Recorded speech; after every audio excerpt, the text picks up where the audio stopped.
Well, hey, here we go. So it's 2 hours UTC, and it's time again for Astronomy Daily Live. So hope everybody's doing well out there in the world and the universe. Hope everybody's doing well. Things are good here. I've actually got a nice clear sky, and I was like, oh man, maybe I'm I'm wanting to maybe um, um, start looking at the star UV Ceti, and I need a dark sky without moonlight because it's typically like a 13th magnitude star. So in order to see it sort of with my own eyes, at least, I need a really black sky, and then when I put the camera on it, the moon isn't as much of a problem, but I definitely want a good signal to noise. So not having moonlight, which is essentially sunlight, right? It's reflected sunlight. Um, Not having that as part of my photon stream. Yeah.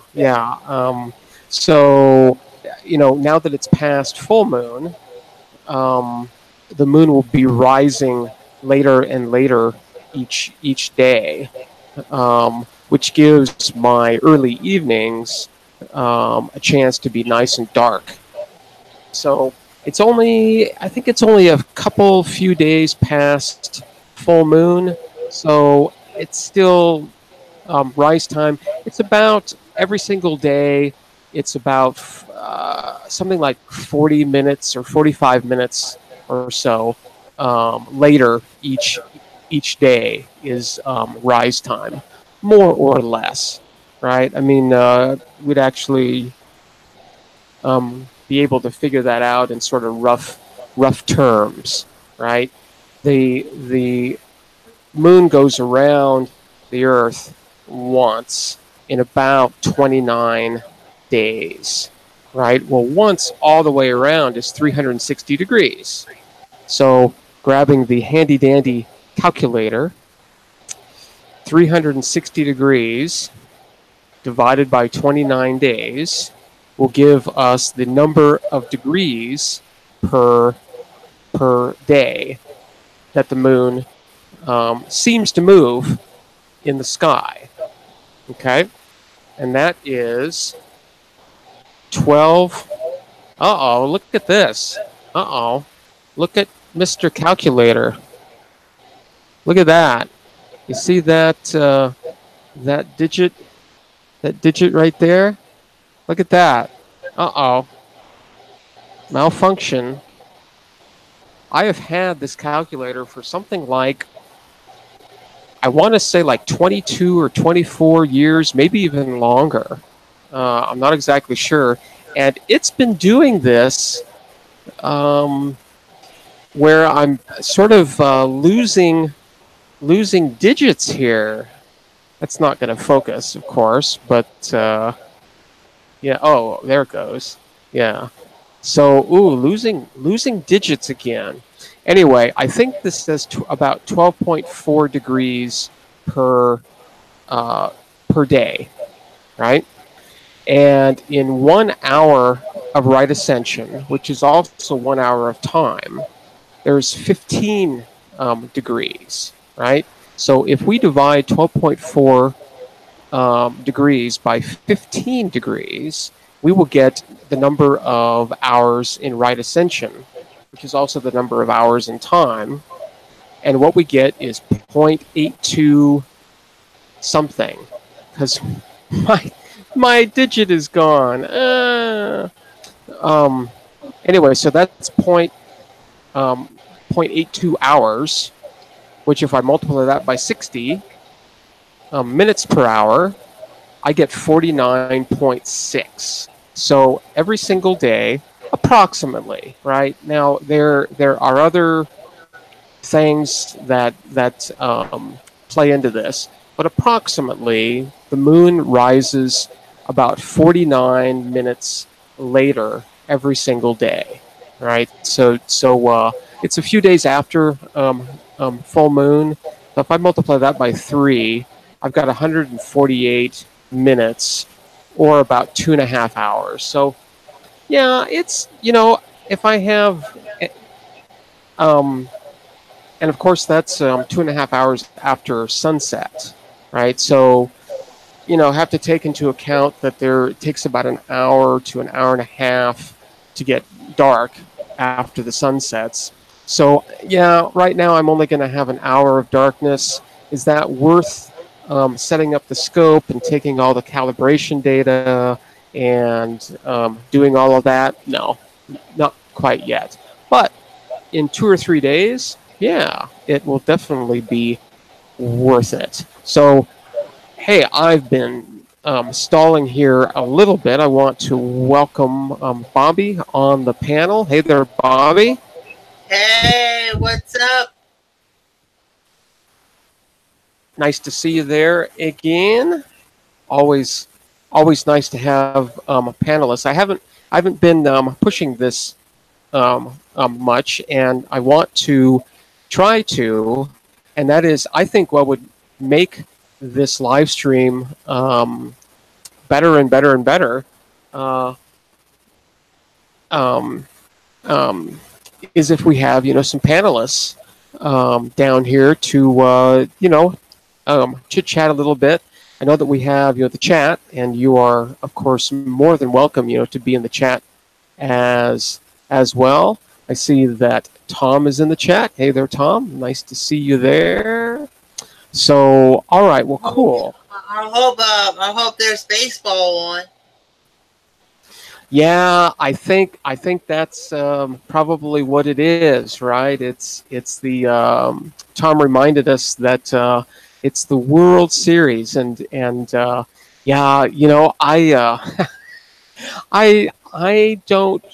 I don't pay much attention to those kinds of events anymore at all. Used to when I was a kid. That was So, pretty if exciting. necessary, on Sunday, Loco, I might be had to attend to like a viewing party for another WWE pay-per-view. Hmm. Cool. Cool.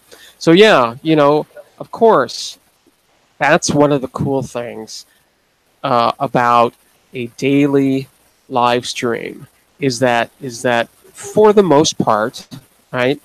I am here every single day talking about astronomy, and you all are more than welcome to come in, come out, um, you know um, uh, um, get here every day, every other day, every week, every month, whatever you want, right? It's a casual, fun get together of friends. Not sure if you was working at Jill's live stream earlier today, but the ISS will start about 10 hours UTC on Saturday, and it's supposed to last until like 20 hours UTC on Monday. Cool, very very cool. Yeah, I think we should uh, for sure. Regardless of that, seeing the International Space Station going overhead is really really really cool. You know, uh, not only is it cool just because it's a satellite in space and it's kind of neat, Yeah, to see good time to get things yourself moving. an SDR with a nice seasoned antenna to capture those images. Yeah, yeah. But while you're watching the space station going overhead, you can think about the fact, right, that there are people in that little moving dot uh, going at enormous speeds, right? They're going something like 17,500 miles per hour. So they're really, really, really screaming, right? And there it goes. It takes And the that's why if you got Overtron or G-Predict, update your TLEs more like every day and stuff, so you get the most everyday information about the ISS. yeah, yeah, and you know, just in general, if one is interested in, you know, observing satellites and watching them and all that, the website Heavens Above, heavens hyphen above.com is a great site for, you know, those kinds of predictions. You can type in your latitude and longitude, uh, and get what And seems to welcome, be, Tyler Burt. yeah. Oh, Totterbert's in the chat again. Cool. Nice to see you there, Totterbert. And if I can Cool. suggest like another app that you can get, it's called ISS Detector. Mm, It's you can get it for free, but if you pay like $3, you'll be able to view like the Chinese space stations, the ISS, the amateur sats, the planets, the stars, and all that too, all within that one app. cool. Nice. Nice. Definitely, you know, check out all those kinds of tools. I am definitely not gonna say, you know, you know, And let me don't tell use you something, those or it's anything worth else. the $3 too. Is it good? Good. Cool. Excellent. Another piece of news that I just heard about, and I didn't hear about this when it happened, but I guess a couple days ago, a Soyuz rocket launched, and apparently it was successful.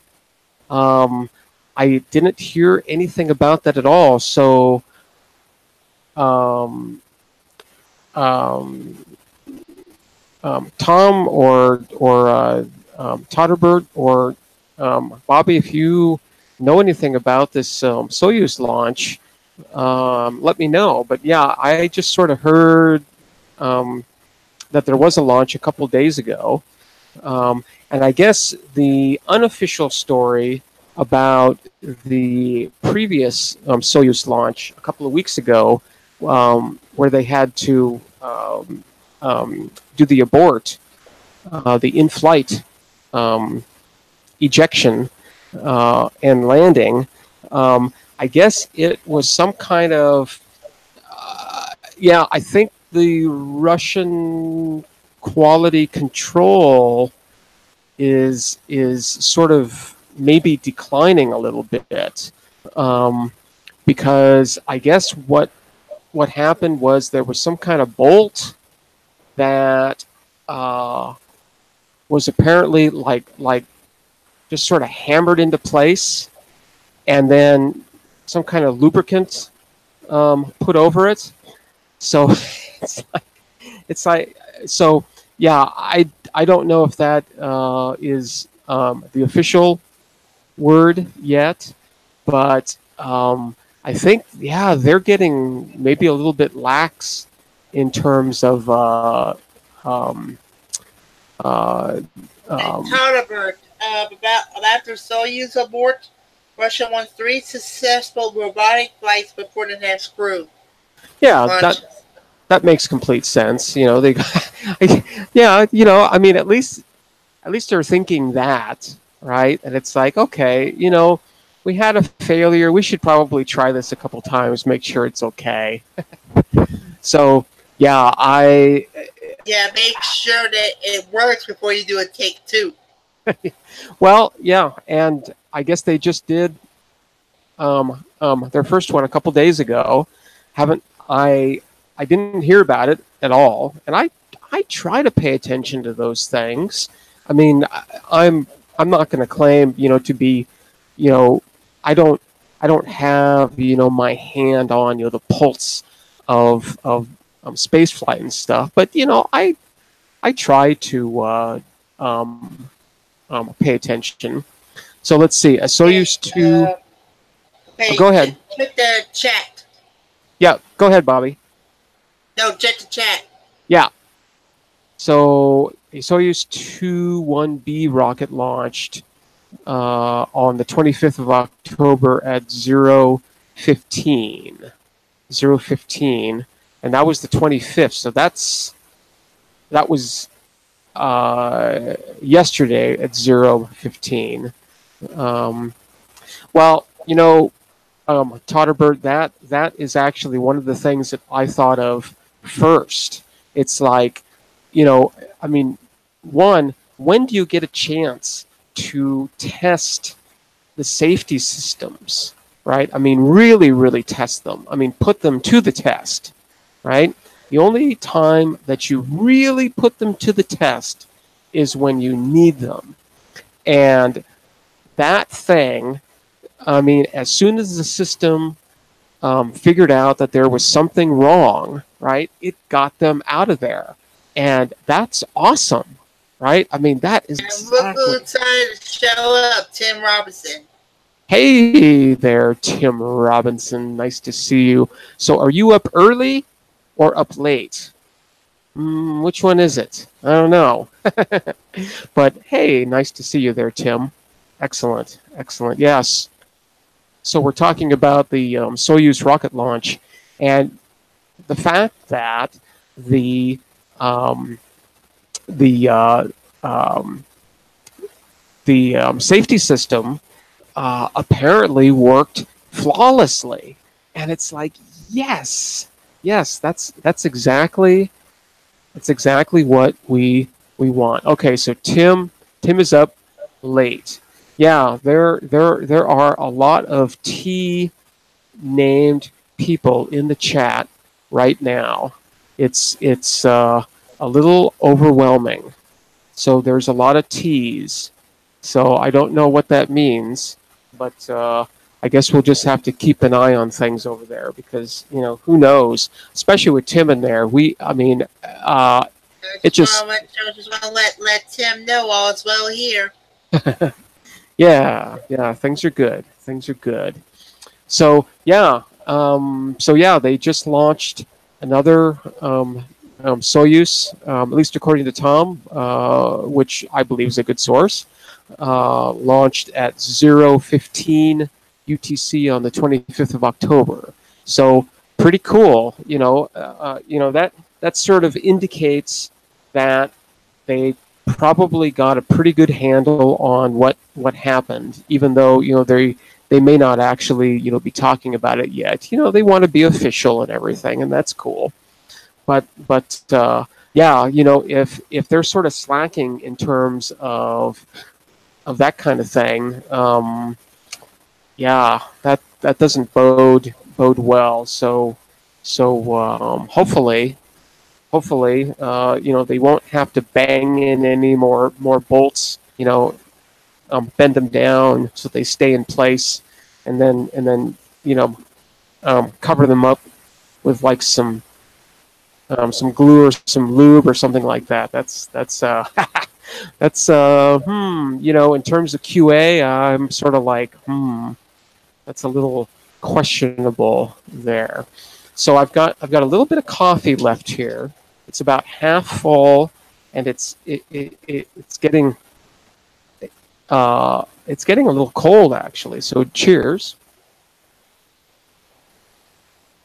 And of course, hit the thumbs up if you so desire. You can hit the thumbs down too, right?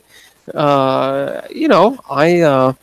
just like a reaction, right? I mean, some kind of a reaction is absolutely great. So yeah, very, very cool.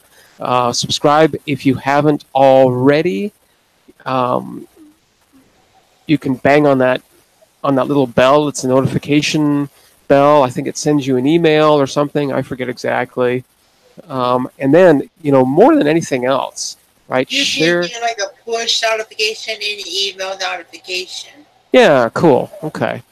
And for sure, I think the most important thing that you can do, right, is spread the word. Now, this is a live stream, and so it's probably best. It's probably best if you're here, during the live stream. But I understand that many of you can't, right? Because of the time of day or the time of night. Um, 3:20 a.m. in England is yeah, that's a little early or a little late. I'm not quite sure. Um, yeah, I totally understand that. But people in North and South America, for sure. People in East Asia, Australia, Pacific. Yeah, it's a very reasonable time. So yeah, I mean, apparently, right? At least from what I've heard, we we we do live on this sphere, right? Um, so to some of us, the sun is over here, and at the same time, um, some of us, the sun is down here, and to some of us, the sun is up over there, and so yeah, different times. So it's not always a convenient time. There is no such thing, right? I think if we can please half of the people, we're doing really, really, really well. And Todderbird, I'm going to have to get my cowbell. I'm going to have to look for that thing because, yeah, totally. I think what this show needs is more cowbell, for sure, for sure. So I've also got um, the HOH tonight, the hydrogen hydroxide. I've got a nice full mug. So cheers. Yeah, I'm pretty sure that we live on a sphere too. Pretty sure. I don't have any sort of direct experience of this, but yeah, I mean it sort of seems to be that way. So I'm gonna sort of go with that. Um, uh, and Tim will have a beer. Very cool. Very, very cool. That is the nice thing about having sort of a virtual porch here, right? Is that we can come and sit down with our consumables of choice and just have a blast, talking astronomical things, talking space stuff, And just let satellites. everybody knows, me and Cosmic don't drink.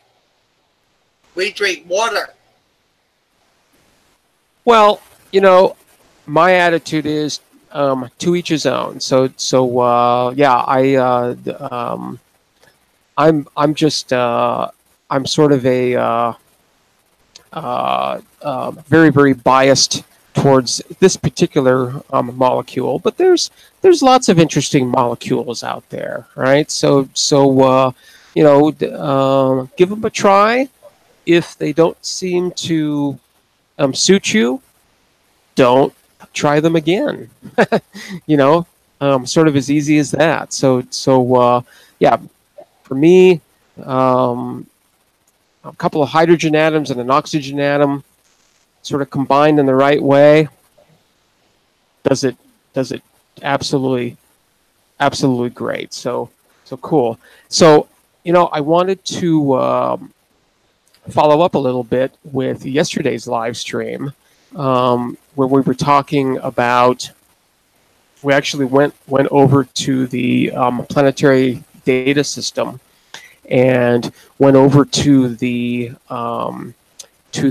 Mars exploration rovers, um, um, um, the Opportunity rover and the Spirit rover, and they landed on Mars pretty much at the same time. I think they were a couple of weeks behind each other.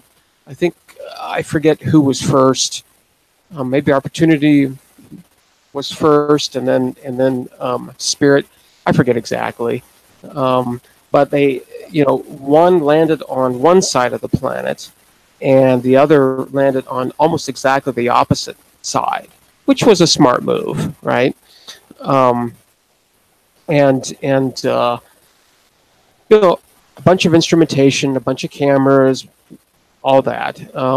But one of the measurements that they made pretty continuously, and actually several times a day, uh, was measuring the opacity of the atmosphere, and that's basically just sort of how hazy or dusty it is, um, and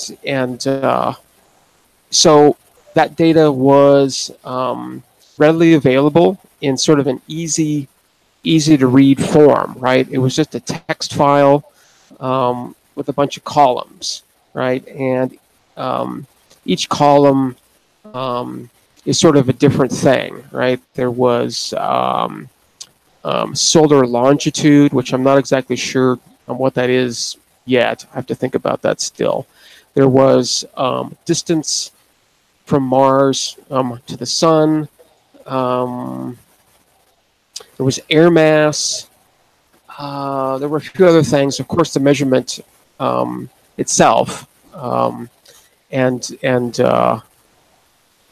so made for an interesting plot, which I will show you here. I still have it up, but I actually enhanced it a little bit, which you will see here momentarily.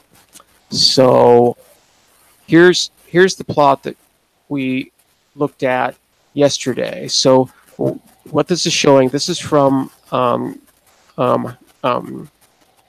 the Opportunity rover, and along the x-axis here is the Sol number, SOL, and that's just a Martian day, right? I mean, one Martian day is called one Sol. I mean, one Earth day is also called a Sol, but a Martian day is not the same number of hours as an Earth day, right? So yeah, I mean, regardless of that, so this is showing the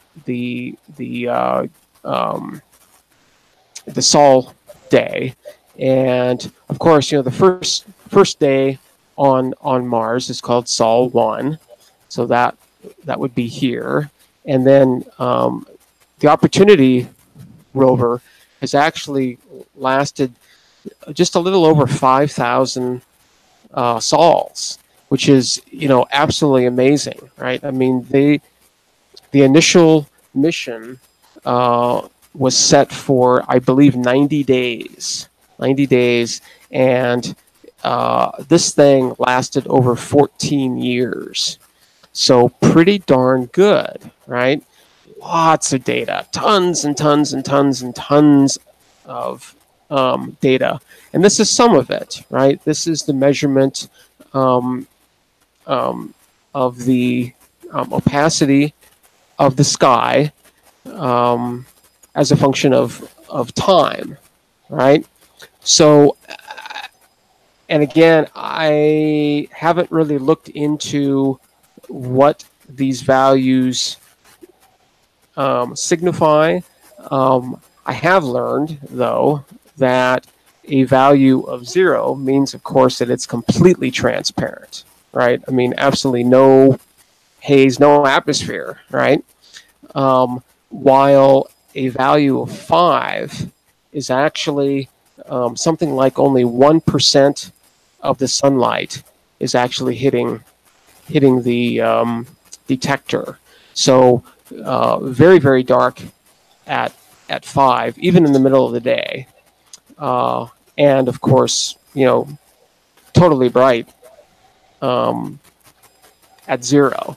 So typically, right, we sort of look here, sort of the average is maybe around 0.5 or so, something like that, right? But there are these instances where the opacity goes up, right? The atmosphere gets more hazy, more thick, all of that. And there actually was I believe it was a global dust storm on Sol uh, around 1250 or so, and that's what this is, right?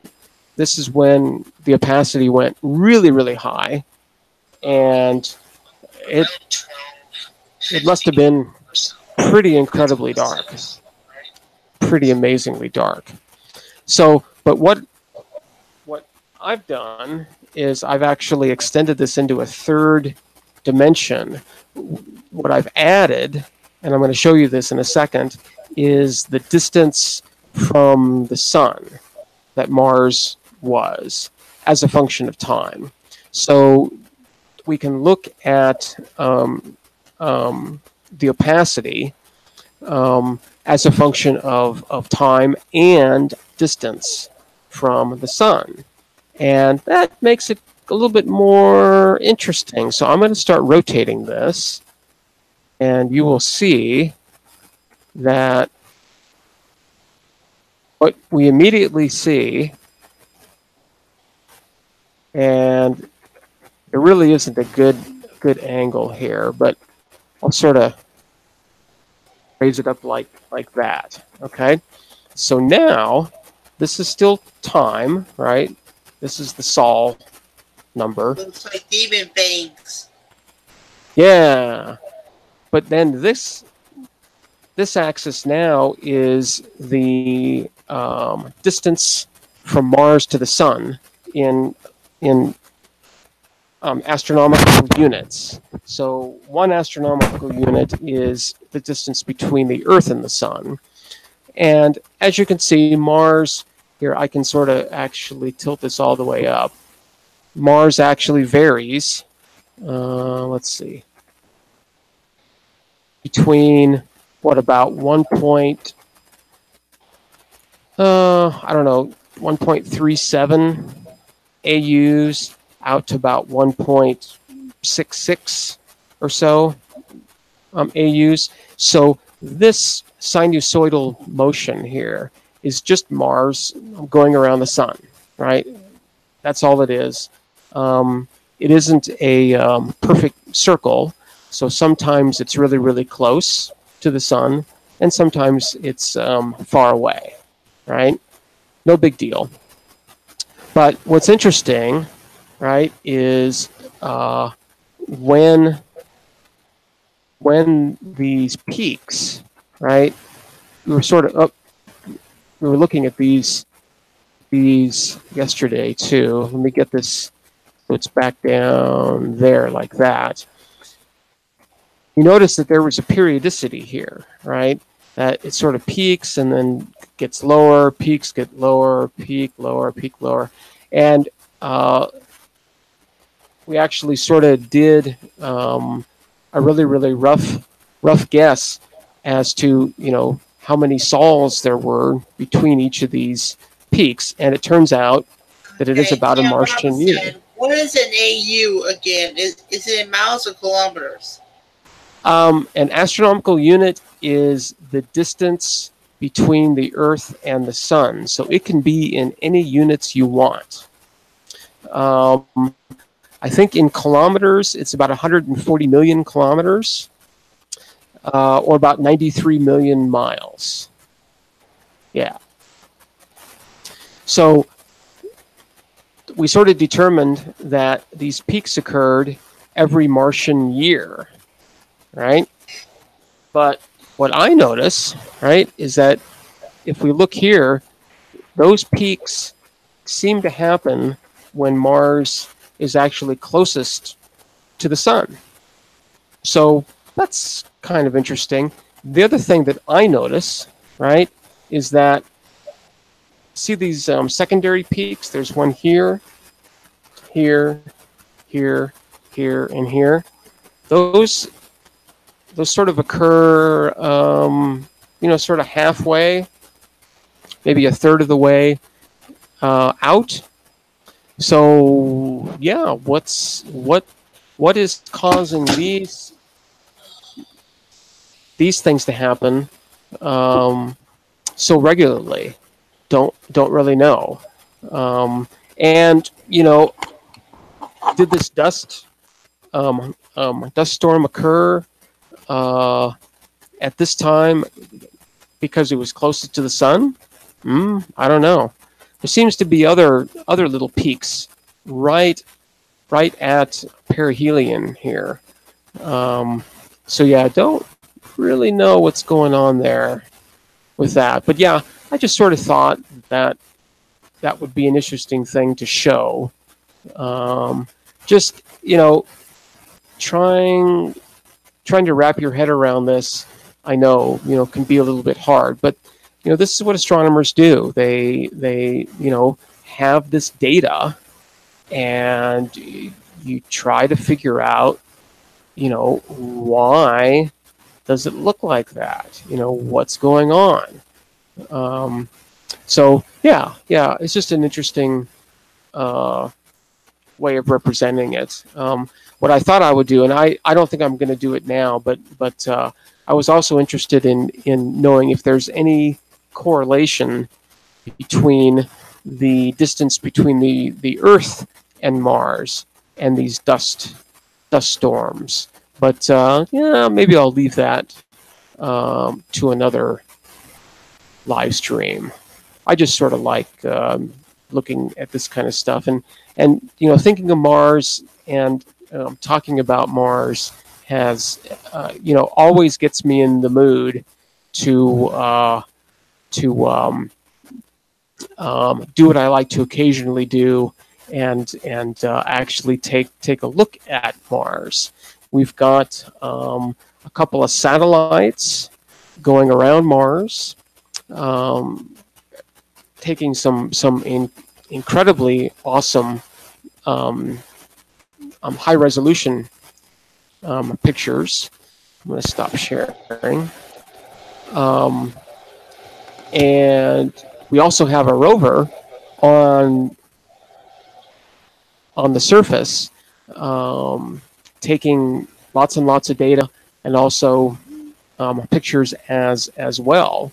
So I don't think we've done that in a little while. I'm sort of, I mean, we've looked, we probably in the last month and a half, couple of months or so, we've looked at some high-rise images. That's from one of the spacecraft in orbit around Mars. But I don't think that we've looked at the Mars Science Laboratory actually on the surface. You know, the Curiosity rover. I don't think we've looked at any pictures from that guy in a little while. And so what I'm thinking that we should do for the last 20-ish or so minutes here of this live stream is close to 21. 21, whatever. 21 minutes. 21 exactly. Is go over to the Curiosity site and look at some pictures from the ground. See where Curiosity is right now, and see what it's sort of up to. I'm trying to, well, let's just look. I'm going to share my screen again, and I'm going to hide that. And let's see, we're going to go over to the PDS again here, and I'm going to go home, because what I wanted to do is I wanted to see when the last data release from the Mars Science Laboratory was. Let's take a look here. Mars exploration rovers. Nope, that's Opportunity. Here's the Lunar Reconnaissance Orbiter. Here's the Mars Reconnaissance Orbiter. Not quite. Here we go. Mars Science Laboratory Data Release 18. So back in August, they made their latest release. So it sort of looks like, let's see, well, release 17 was March 16th. So let's see, March, April, May, June, July, August. That was 5 months. So August, September, October, November, December. So maybe in January or February, they're going to be releasing a new set of data. But what we can do is we can, this is sort of the science data, right? This is the calibrated science data, all the ugly, raw stuff, all of that, right? And I think what we should do is just go over to sort of the prettied up site and take a look at some pictures from Curiosity. So I never remember where to go to look for this. So I'm just going to go Curiosity rover raw data, raw images. That's probably where it is. Hello. Hello. So before we do that, let's actually go and see where Curiosity is. So there's a link that says where is Curiosity. So let's do that. These usually provide some pretty cool looking maps. So let's see, 2166.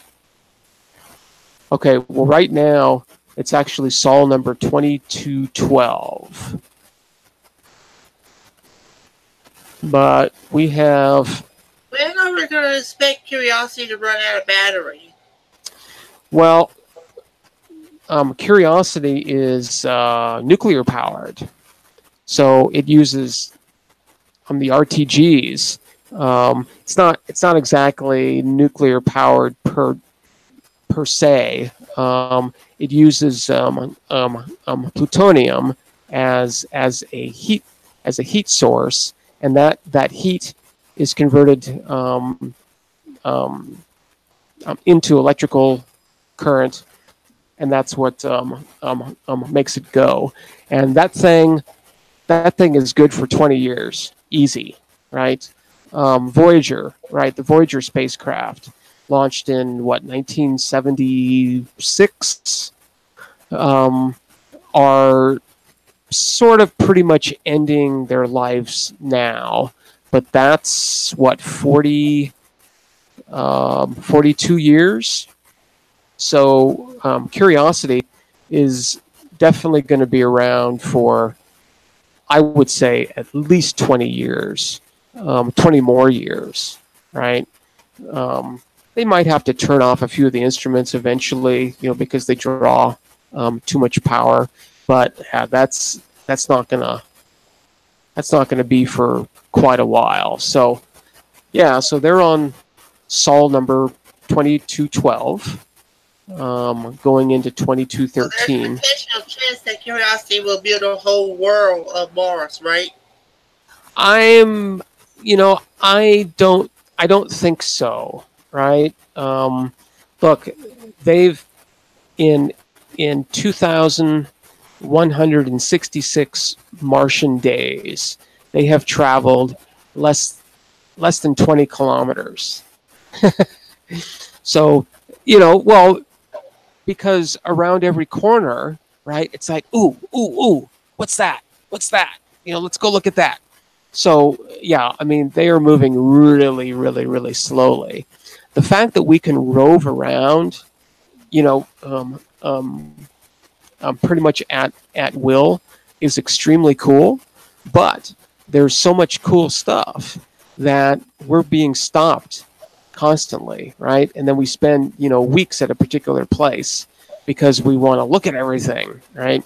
So, is Curiosity going to really move around a lot? No, probably not.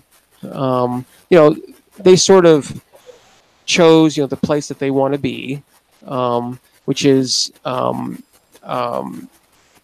in this big, huge crater. The name of the crater is escaping me at the moment.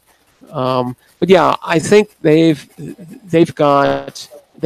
easily have 20 or 30 years of work here, easy. easy, just inside of this crater. I mean, it's a big crater, right? I mean, it's not one of these little things.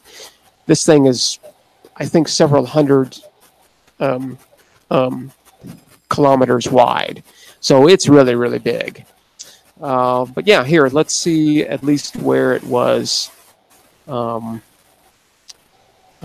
we zoom in on this?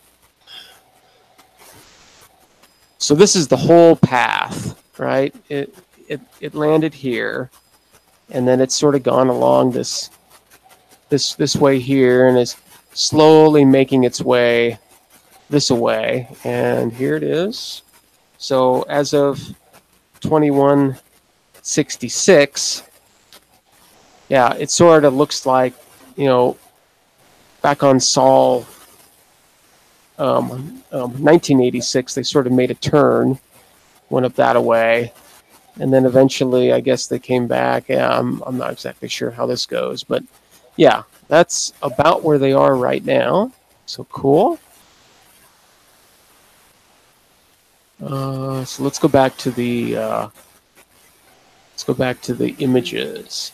So we have the latest images that we have are looks like from Sol 2210. So what was it? 2212? So is that right? Yeah. So this is pretty recent data. Just a couple of days old. So of course there's a bunch of cameras on this rover. There are some hazard cameras in the front and the back. There are some navigation cameras, and then there's a bunch of cameras for science, including the mass cam, which is sort of the big one, you know, the wide field one. So, well, let's just take a look here. These has cams are pretty low res, but you got to consider what these are pictures of, right? This is Mars, right? This isn't just some place down the street. Have a good night, Tim. Have a good night, Tim. Thanks for coming in. Get some rest. These are actual, you know, pictures of Mars, right? So pretty amazing. Let's just take a look. As you can see, they're marked with a date and a time. Now this date and this time is Earth time, right? So this is in UTC. Has nothing to do with Mars time at all. But most of the images I think that we get are taken during the Martian daylight hours. I think a Martian day is something like 24 hours and 40 minutes long, Earth hours long. So it's actually astonishingly close to one Earth day. It's just a little bit longer. So let's just look at a few of these here. Oh, come on. Here we go. So this is their drill pack, right? They've got a bunch of drills on here, and I think one of the cameras is on here too, the arm, and they can actually lower this onto the rocks and drill into the rocks. And I don't think they can scoop it up, but I think they can zap it with a laser. Might be able to do other things too.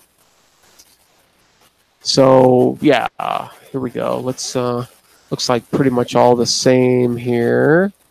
We'll just look at another one of these. Come on. You gonna give? Here it is. So, you know, it is just a bunch of rocks, but hey, it's Mars. Very cool. All right, let's keep looking here. So there's a front hazard cam and there's a back hazard cam 2. So of course this is looking towards the back. Ooh, there's the sun. Look at that. We're looking at a sunset here. Cool. Could probably make a movie into that. Might be interesting to watch. But yeah, that is definitely definitely a sunset there. Cool. I think the sun is very overexposed. You know, the sun definitely, for sure, I gotta say, is probably not that size. So yeah, you know, we're probably overexposed here. You know, the sun is most likely going to look pretty small here. So yeah, that's just a lot of overexposure. You know, the sun is pretty bright, so that happens. Let's see. Okay, let's go back. That's kind of cool though, to see a sunset. That was on 2210. Let's see if the navigation cameras. So with the nav cams, we have a left one over here, right, and a right one over here. So these are the navigation cameras, these two guys here. Oh, there's a whole bunch from 2211. Let's take a look and see if they're any good. Calibration images, maybe. Kind of hard to tell. Let's see. Let's just take a look and see what these are. I don't know why I have to click on those twice. So kind of a low resolution shot. Kind of hard to tell what that is. Looks like the ground. Kind of hard to tell. Let's see. I'm just sort of randomly going through these. Yeah, so there's the horizon there. It's kind of cool. Kind of hard to see. It's low res. Looks like just a bunch of calibration images. These almost look like flat fields, almost. Wouldn't be too surprised if that's what they are. So, yeah, not too interesting. Let's see if there's anything interesting on Sol 2210 here.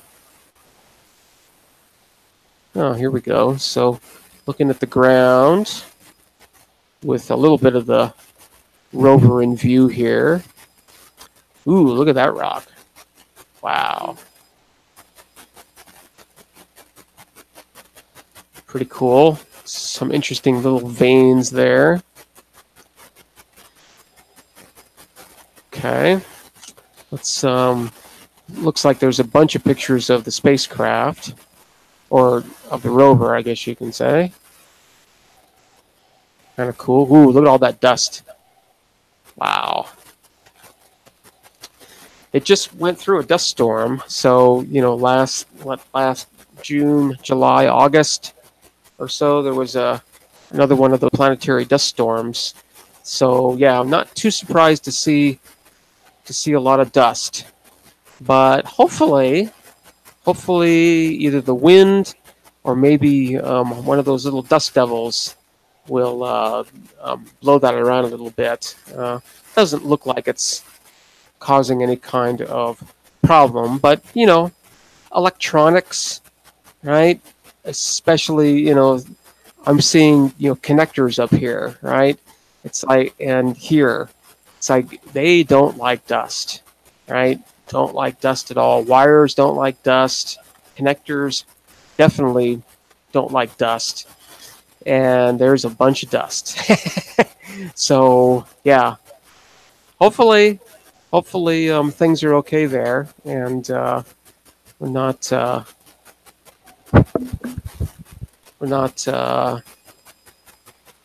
to run into any serious kind of trouble there with that. Let's take a look at a couple of these other ones. Whoop, let me look at it this way.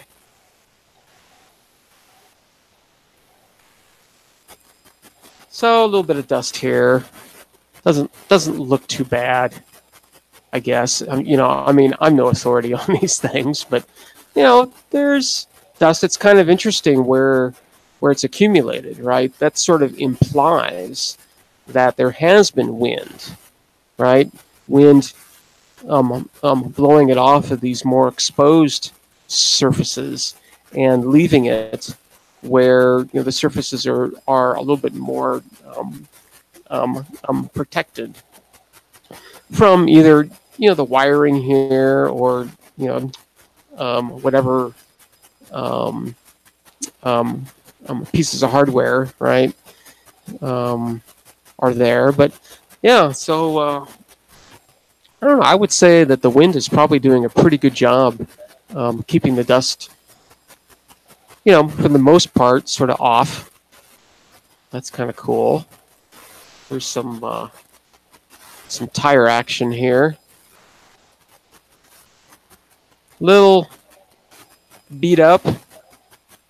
They realized that the rocks on Mars are pretty sharp and pretty hard, and so they learned it's like don't drive over those, because if you do, you're going to damage your wheels, and that's exactly what's happened here. They've lost pieces of the wheels, and so now they just don't drive over those kinds of rocks. They're a little bit more careful.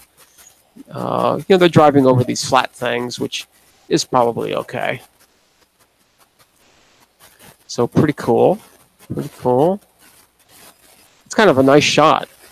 It's a little out of focus, but I'm not really complaining. Let's see what else we got here. Here's some far shots. So again, this is just with the navigation cameras. These really aren't science cameras. They can definitely be used as science cameras, and they probably are. But yeah, these are just to be able to look around and sort of see, okay, where do we go next, right?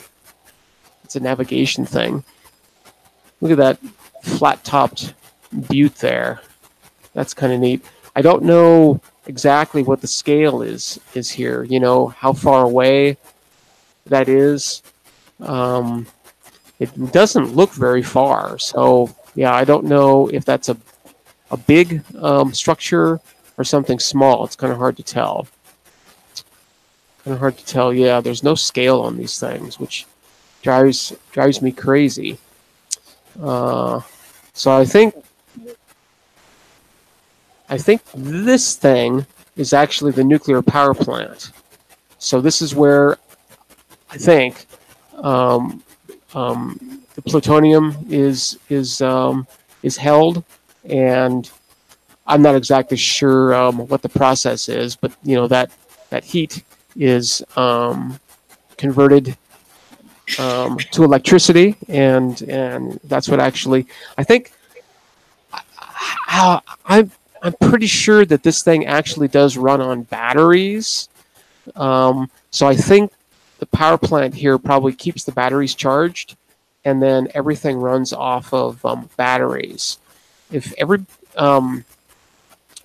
think that's right. If I'm wrong, let me know. But I think that's right. So that's a pretty good shot of the RTG there. So that's cool. And a little bit of the background too. That's kind of neat. But wow, just all these exposed wires and stuff just makes me nervous. Let's see what else. What's this?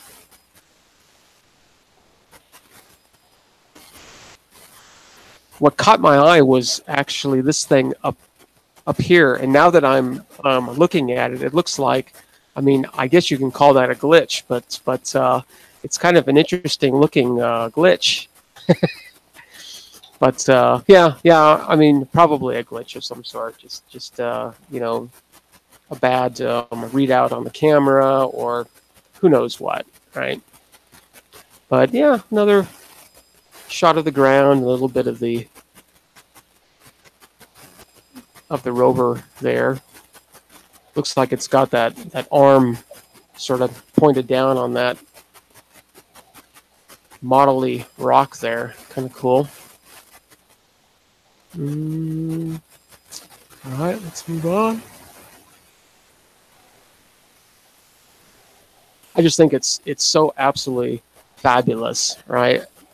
We can sit here on our little virtual porch and look at Mars. I just think it's fantastic. All right, well let's go right to mass cam here. Let's stop messing around so much and look at some high res shots. I don't know how high res it's going to be, but so I think one of the tools that they have is sort of a it's like a spinning metal brush that can sort of, you know, scrape the surface off of the rocks and sort of reveal what's, you know, just barely below, you know, the surface of these rocks. So that's, I think, what we're probably seeing here, I think. But kind of interesting. Rocks and dirt everywhere, as expected. This is kind of an interesting structure here. Don't exactly know what that is, but it's got some kind of a weird looking texture to it. See that? So don't know what's going on there. Kind of interesting. Here's a here's like two heart-shaped rocks. You see those? That's kind of cool.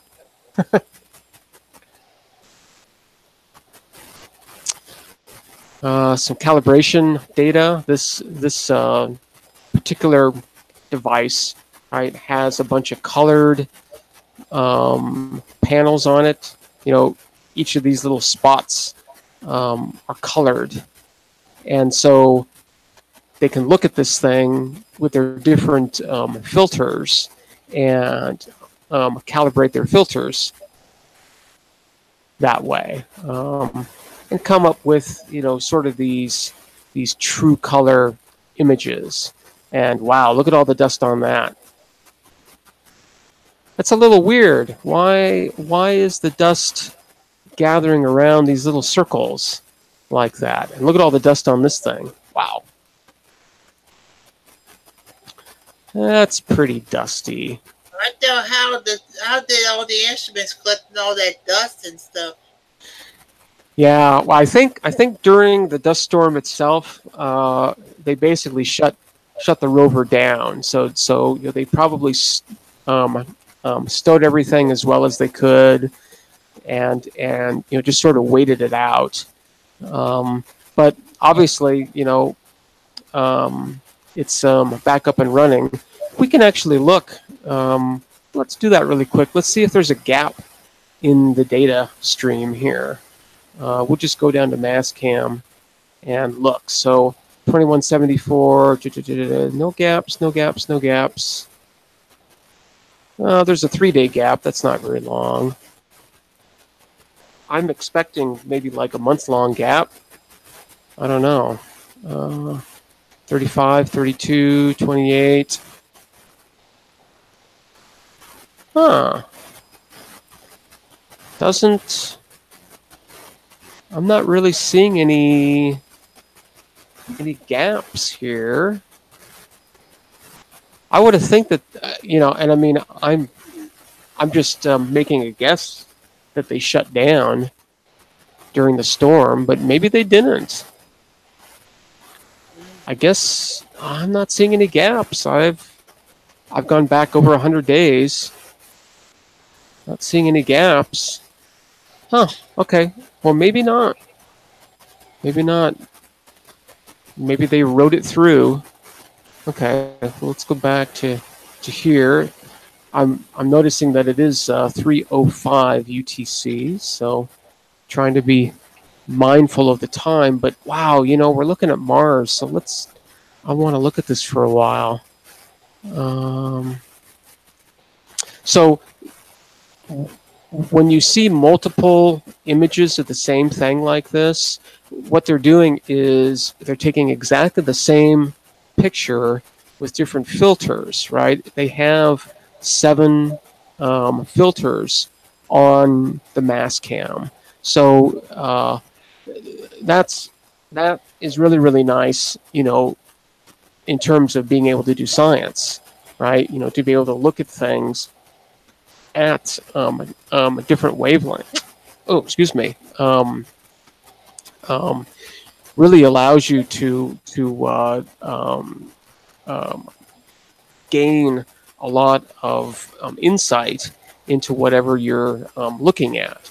So you'll see a lot of that where, here's another one, right? Exactly the same image 7 times. And again, it's just looking at the same thing with 7 different filters.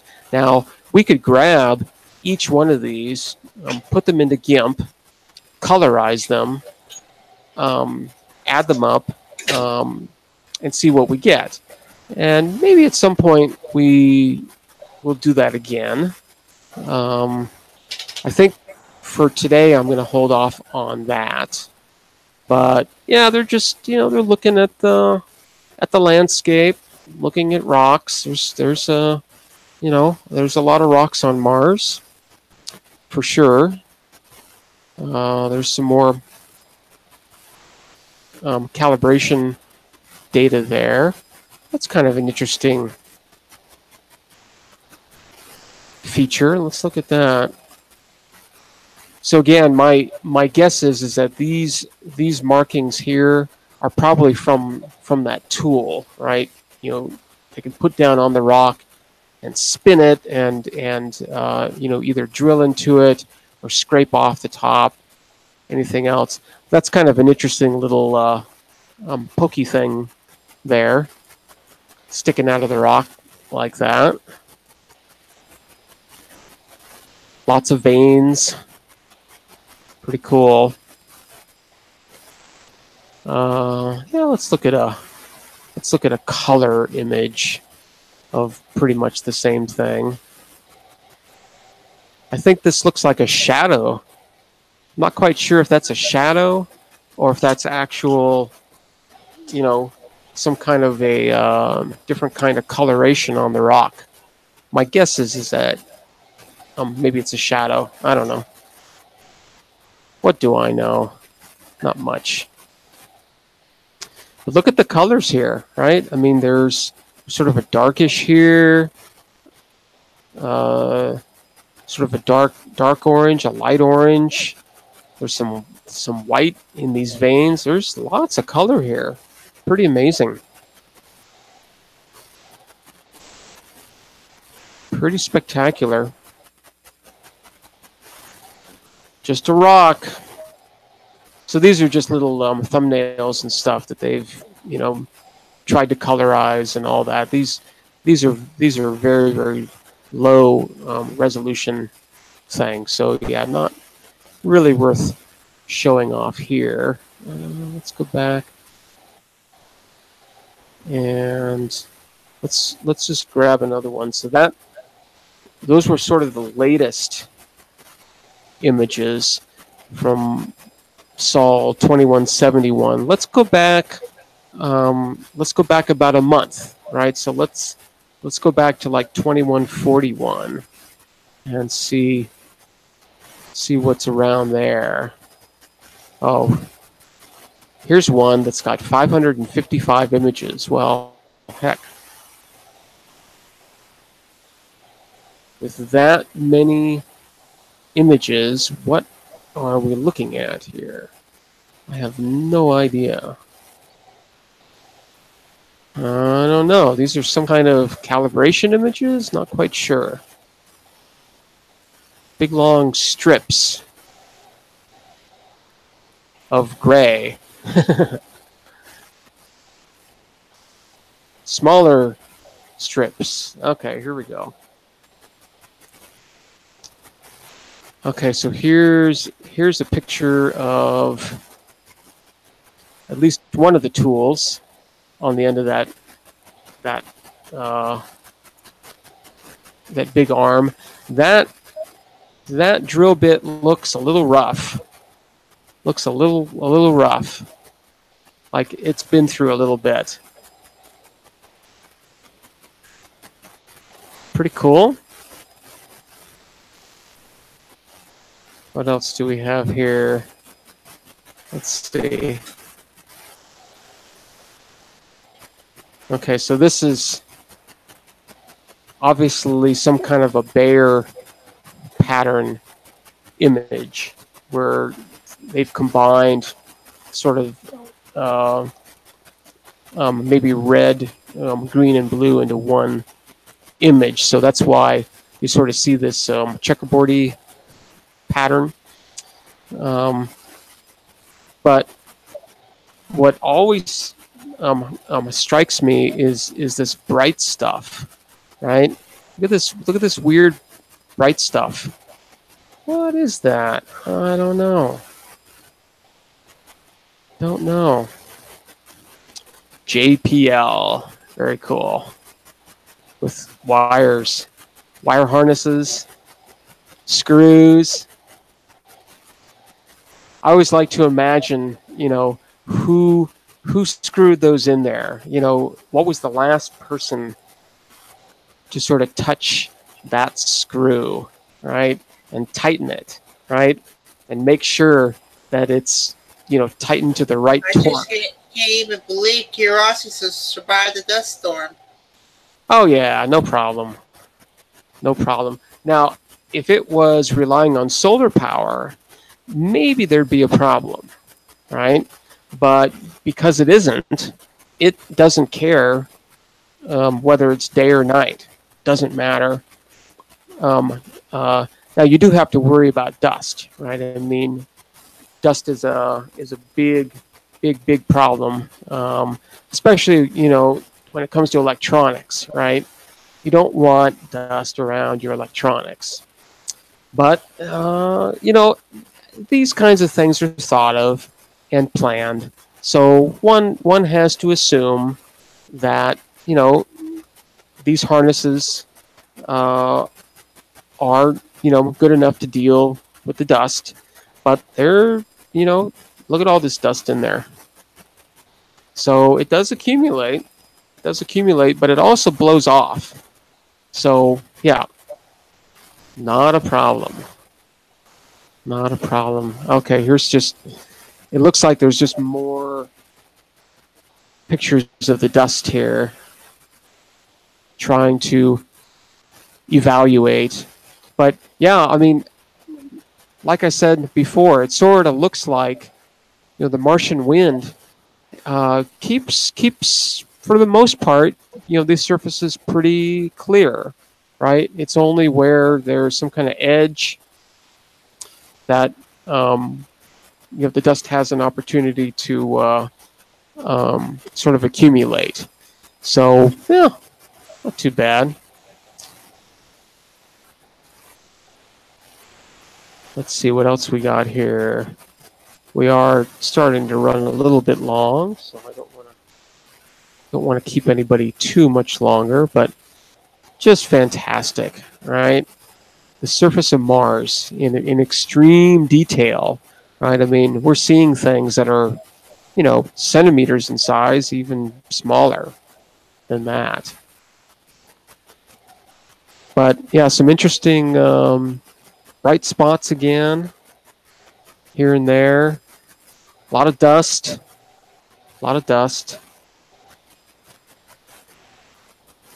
Makes sense, though. Just came out of a dust storm. Let's see. Anything else striking? I sometimes like to look at these horizon shots, and you can actually see here it's pretty hazy, right? Pretty hazy. When was this taken? So this was taken on August 10th. So that was a couple months ago. So that was right towards the end of this global dust storm. So yeah, you can definitely see that there's a lot of haze, a lot of dust in the air. Kind of hard to see very far, for sure. Okay. Oh, yeah. Look at that. Wow. Dusty, dusty, dusty. Can't see very far at all. Yeah. Huh. Pretty incredible, though, to be able to see that from where we are, right? Pretty incredible. Surface of Mars. Rocks and dirt. That is the story. Rocks and dirt.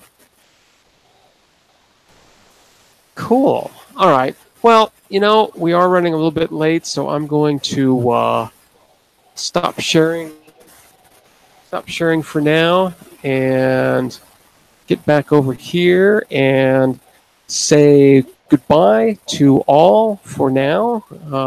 Definitely be back in a little less than 23 hours from now. Just one rotation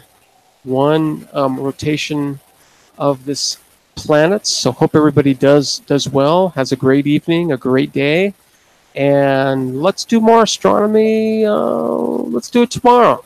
Yeah, for sure. All right, I'm going to check the chat one more time really quick just to make sure that all is well over there. All right, very cool. So I will see you all tomorrow. Take care, and I'll see you then. Bye. Later.